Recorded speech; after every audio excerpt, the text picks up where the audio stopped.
like Paul. I know I gotta keep my naughty goals on. Got the ass to the floor. Hey, what's up, queens and the kings who love us? This is your girl Candy, and welcome to Queen Gang TV. Yes, y'all, welcome to another video. And yes, special shout out to my newbies, guys. Thank you so much for subscribing, guys. Hey, we're still early in the game, and I appreciate everything that you do, your comments, your shares, and your subscribes. Thank you so much to my new followers, guys, and to the old ones that have been there, okay?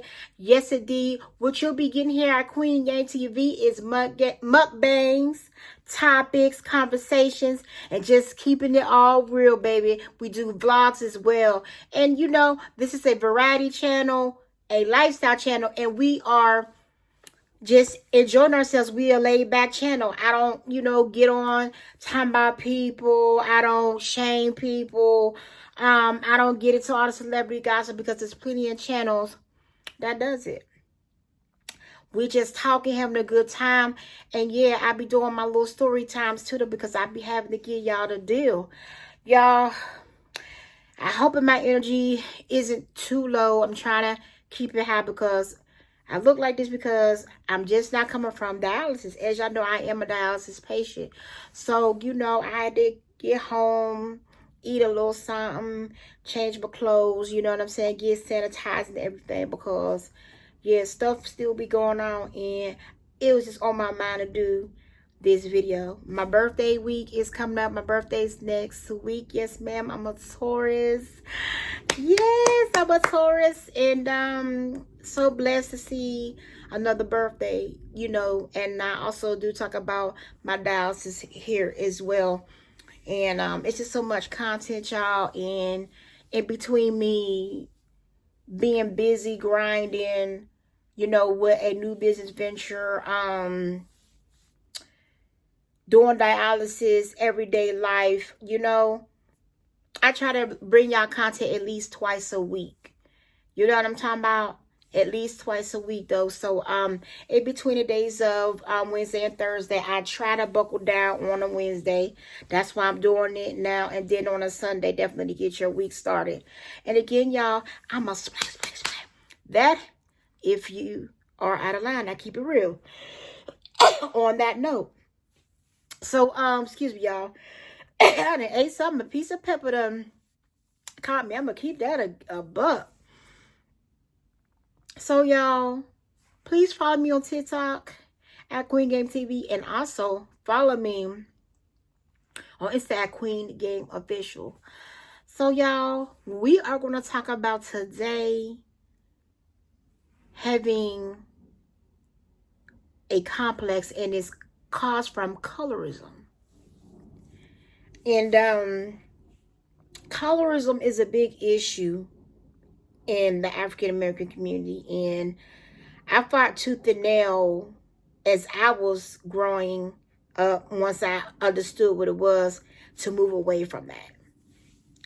And I love my mother to death, though, because my mother is chocolate, and she was a supermodel in my eyes. She is the lady that got me into wearing makeup. And y'all, I used to wear makeup all the time, real heavy, when I was much younger. So I'm older. I appreciate my wash face, clear complexion, and then I'm busy too. So I don't have time for all that. But if you will follow me on TikTok and on Instagram, you will see what, where my face is made up and all of that stuff. And then I'm going to give y'all some made up faces. So because my birthday coming up. And, yeah, you know what I'm talking about? We're going to get laid. You know what I'm talking about? Y'all going to see me like, oh. And I had to change the scenery from being in the car, though, because I notice when I do my videos in the car, my face is naturally big and round. Always been my whole entire life. But it really looked like I had no neck. Like, baby, I was just all face, just head and shoulders. And I was like, that is not me. You know what I'm saying? I just looked it weird because, you know what I'm saying? I've never been a head and shoulders. Well, that's a lot because I've been real heavy before. Shout to Caesar. And I was like, that is not me. You know what I'm saying? I just looked at weird because, you know what I'm saying? I've never been a head and shoulders. Well, that's a lie because I've been real heavy before. That's a lie. But again, we don't body shame. This is just me, my experience, how I feel. It is what it is. So, you know. So we're going to talk about colorism, like I said. And I'm going to give y'all some scenarios along with that too. That was just like, come on now. So anyway, I'm an 80s baby. You know what I'm talking about. Came up in the 90s. And again, my mother was my source. You know, not just my mother though, but my father's side of the family also filled my cup as far as how I felt about myself. But my mother was my number one hero. And growing up, I was teased about being fat and black. So if y'all ever hear me say I'm fat, black, and beautiful, that's where I get that moniker from, because I was teased about being fat and black, because I was always a thick girl, heavy set, whatever you want to call it. Which thick and heavy set are two different things though, but y'all get what I'm saying.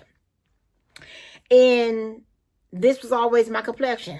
You know what I'm saying? So I was teased coming up. And kids, that's what they do. They tease. So I came up around in the projects where we had a family where, because they was lighter skinned, they were better than everyone else though. But it wasn't too many of them that was really light skinned. That was my thing. It was a few little light skinned that's, you know what I'm talking about, but their parents highly praised them so much where they thought that they could just go outside and pick and tease people who were as light as they were.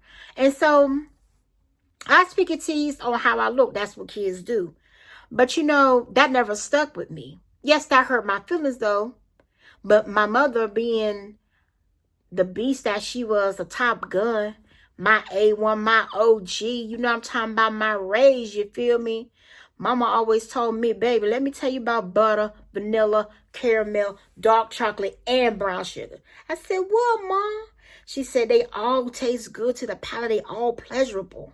They all sweet in a certain type of way.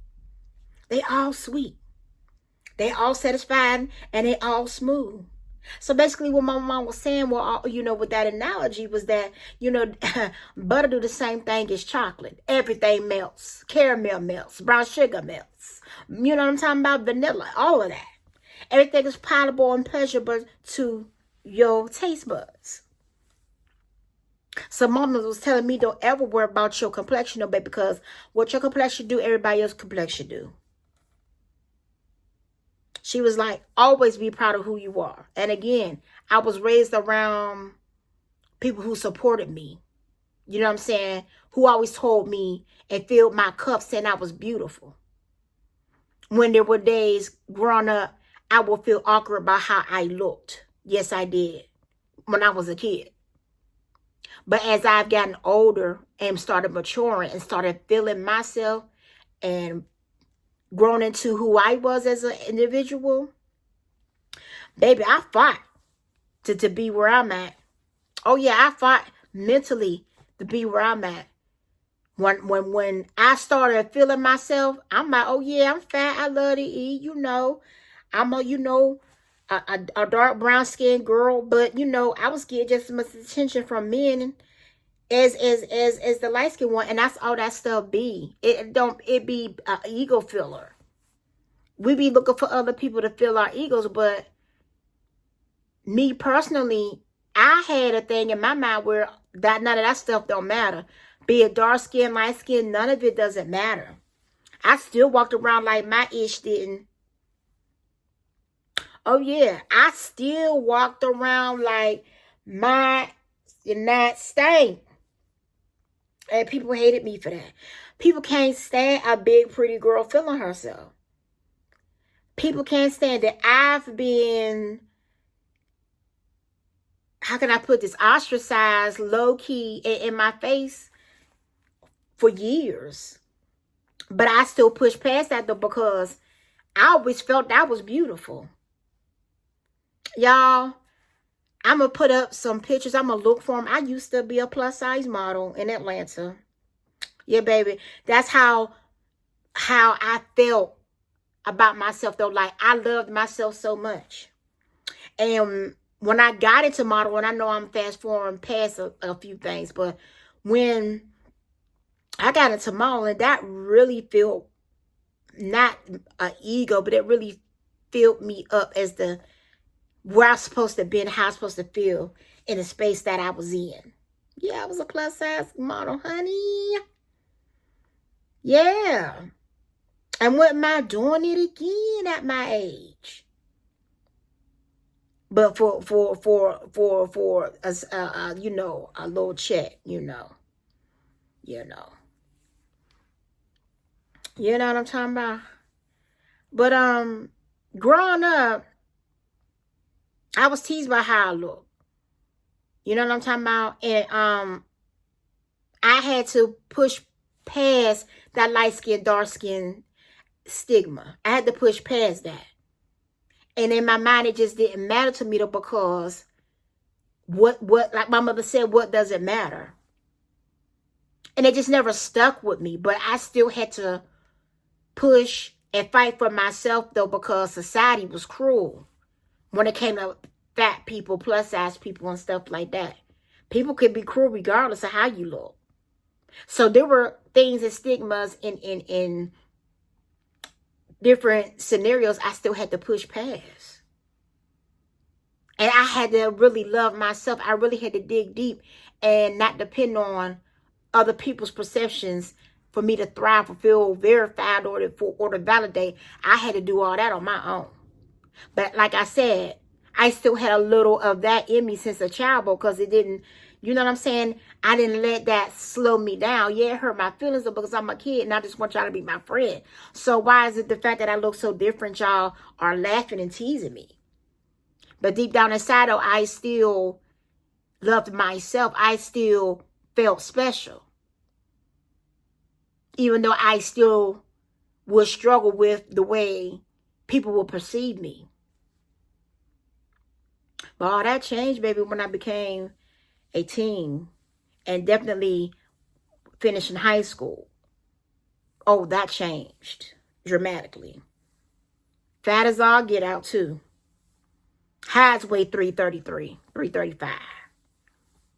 Still was pulling them. Because it was the way I carried myself and how I felt in the inside about me. I walked around here like if I was the Naomi Campbell Tyra Banks of it all. And big as all get out. But I wore nice clothes. I kept my hair and stuff done. You know what I'm saying? I just carried myself. I carried. My self-esteem wasn't chuckling. My vibration was low. And those are two different things. And I will speak on vibration on another time, but you know. But nevertheless, though, when I mean a low vibration, I was going along with society would think of the black culture, and I was just doing what I thought what I was supposed to be doing because it was black culture, put it like that.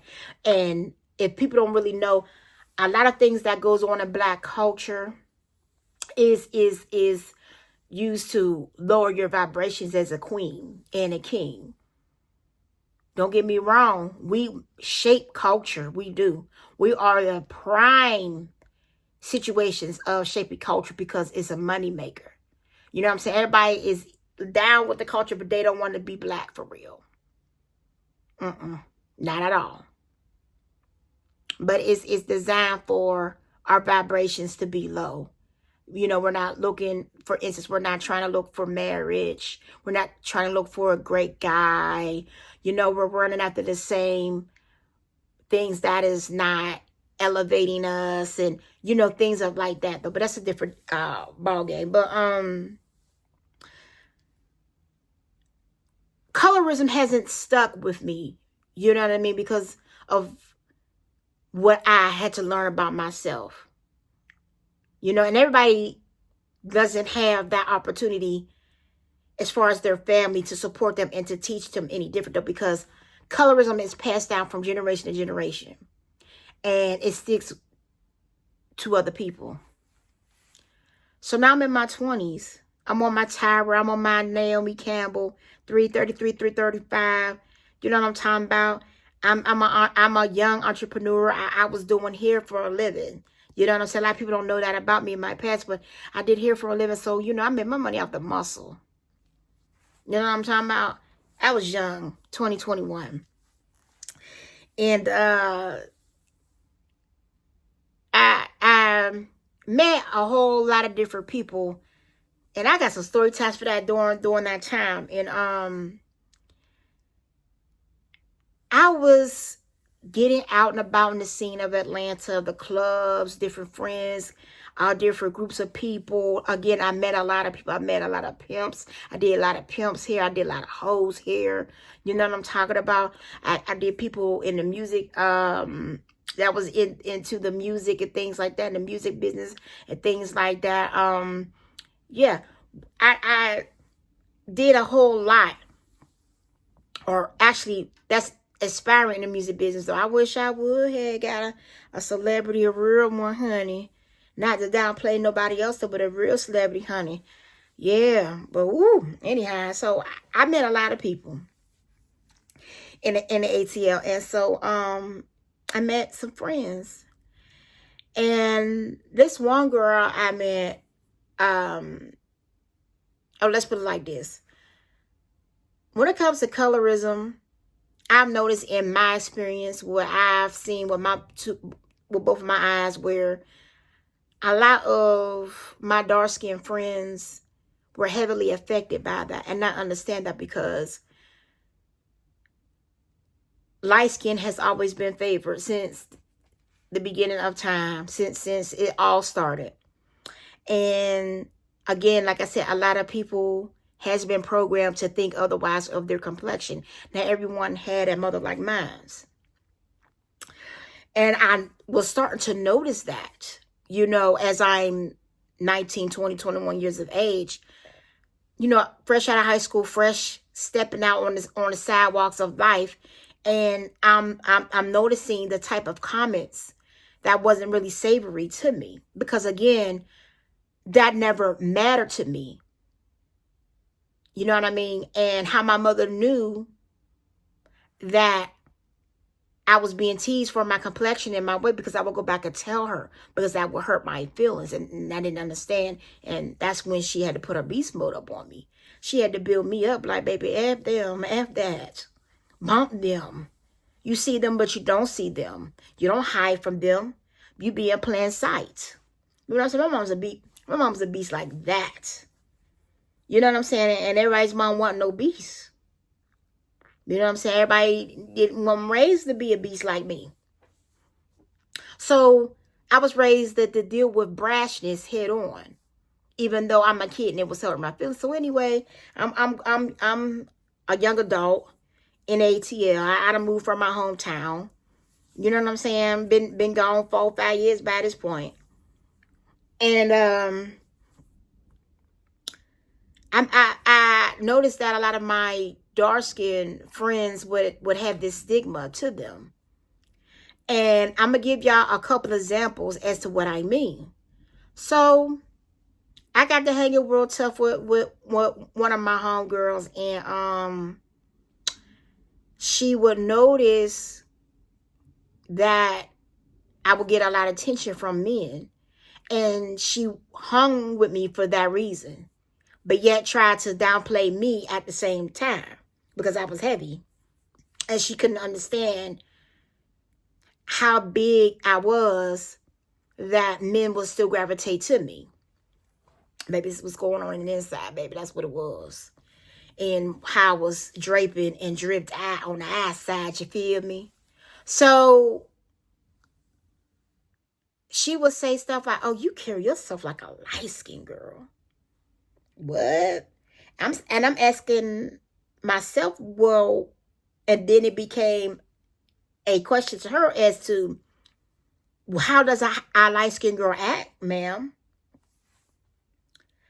And not all light-skinned girls act like that either. So the light skin is associated with prestige and being stuck up in having a nasty attitude or having a high regards for yourself. So light skin has gotten that type of regard.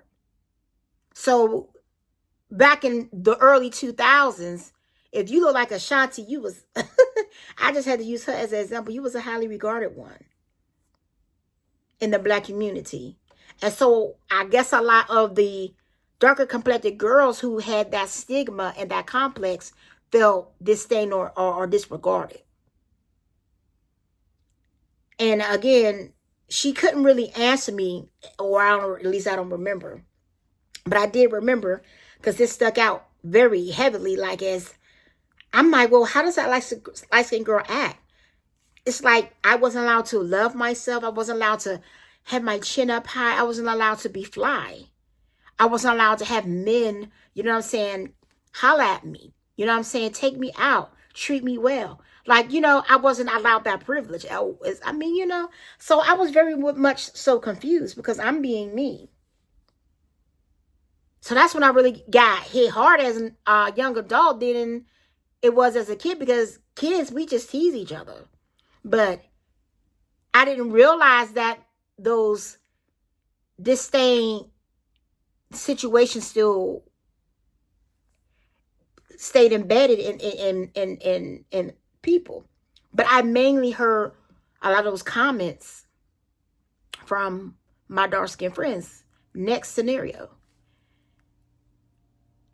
It was another one I was hanging with, and I would see her energy shift when a fried yellow bone, she don't even know her from a can of paint, this yellow bone, but a fried yellow bone come, you know, in her view, or whatever you want to say, in her distance, her wrath, or whatever.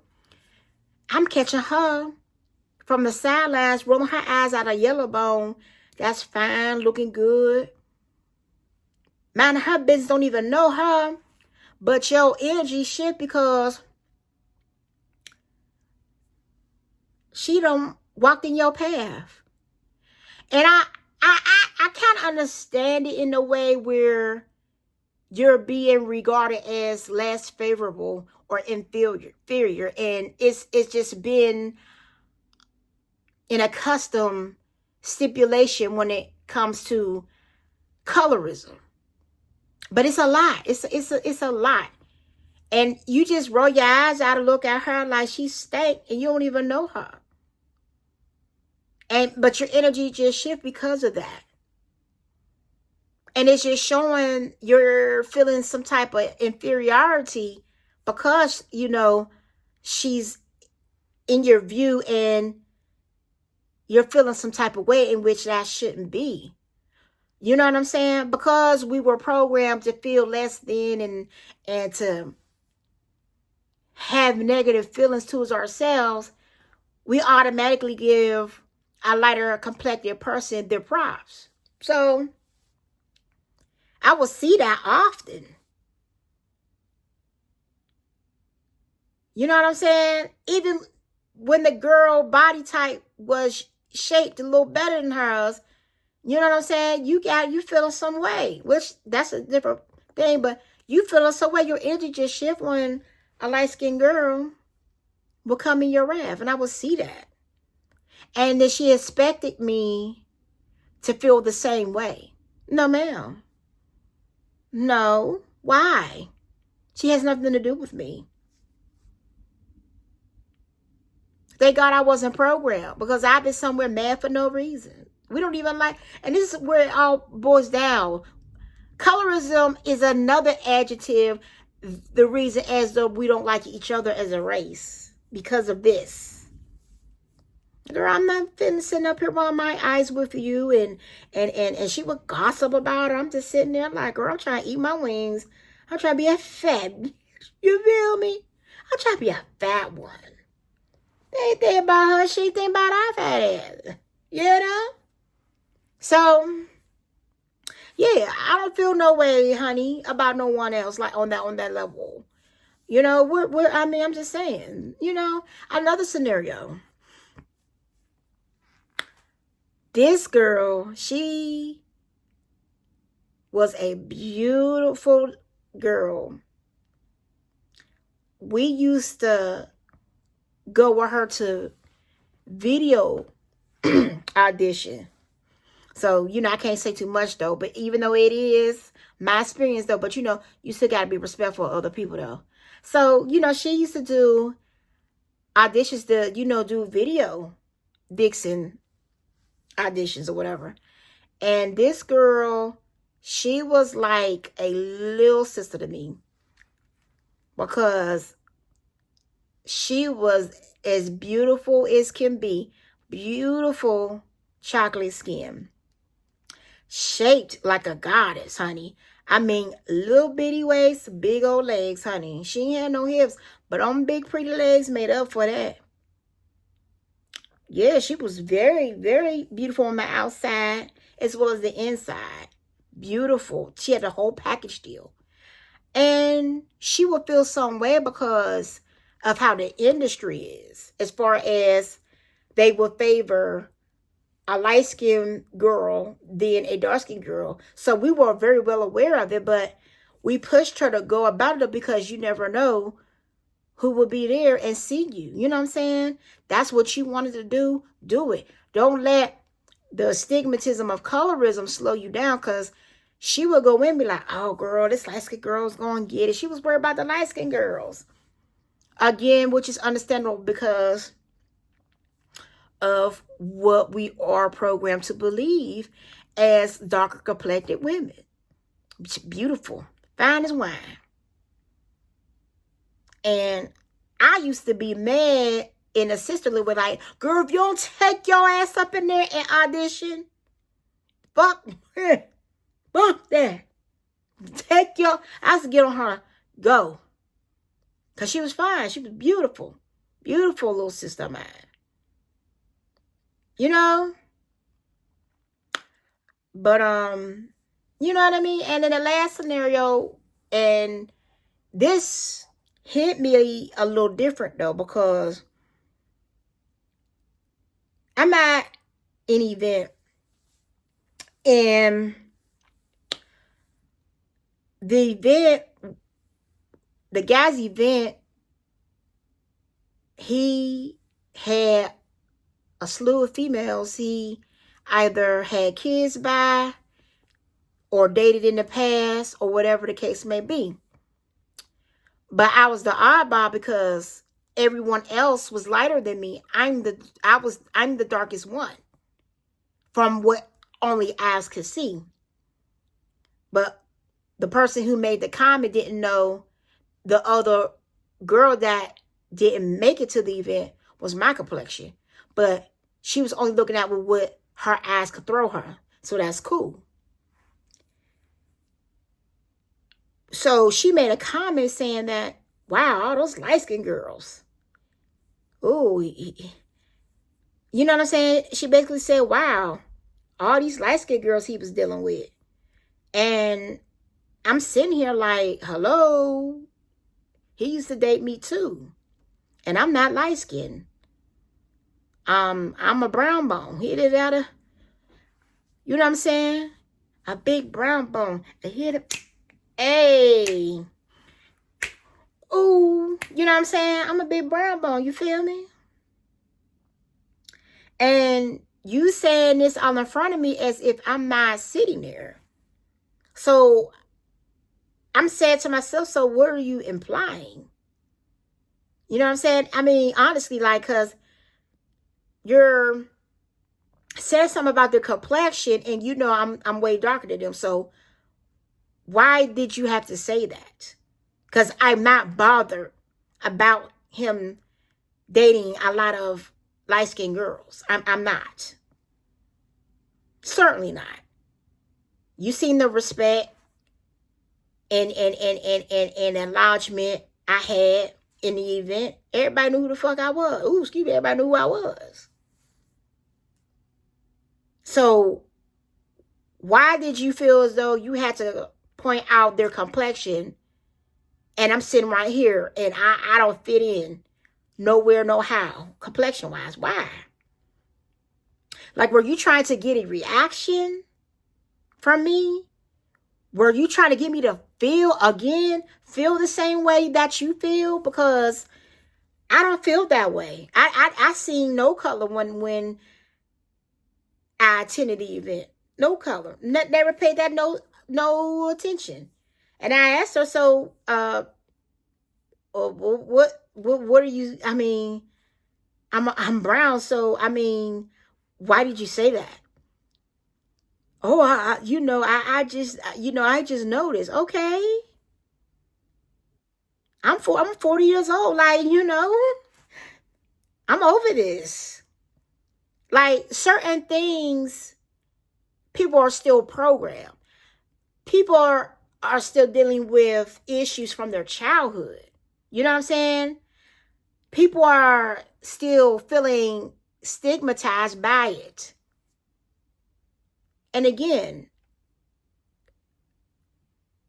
colorism was really dividing us as a people, because I see all colors as beautiful. I have seen and this is just in Black culture, so you know what I'm saying? Just don't, keep the comments to yourself on this one. But this is something only a Black person can say. Okay? Just go along to understand what I'm saying. So I wouldn't care if you blue black. I have seen women very charcoal dark with beautiful skin. Beautiful skin. Up to the lightest, whitest chocolate. And had beautiful skin. And in between. And I'm just talking about colorism as though we need to stop. We need to step out of the stigma. We need to step out of the programming.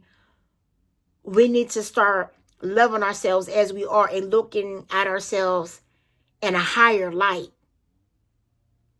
Step above low vibrational situations. Because no one is no better than the other. Even though society might highly regard and classify complexion, it's all in a reason to make you feel down and to stoop to a level they want you to stoop to, so they can control you better and control you more so. You got to understand the mind games. But I thank God that my mother raised me to be the pop star that I am, the rock star that I am, that, Lord rest his soul, my father and his family instilled important to me that I'm beautiful. And that's one thing they was really good at, letting the women know, the younger generation know, that they were beautiful and precious. So I give my family my 5 stars on that. I really do. And that I fought for myself, that no matter what people think about me, I'm going to love me regardless. Because that's all I got is me. So y'all, let's fight against colorism. This was my experience, my stories. I just want to have a conversation on this topic. I want y'all to do better when it comes to it. I want you to deprogram yourself and love yourself more. It's out, it's over, it is done. Let's get y'all to another video. Again, follow me, y'all. TikTok, Instagram, Queen Game Official, TikTok, Queen Game TV. We done, baby. Deuces.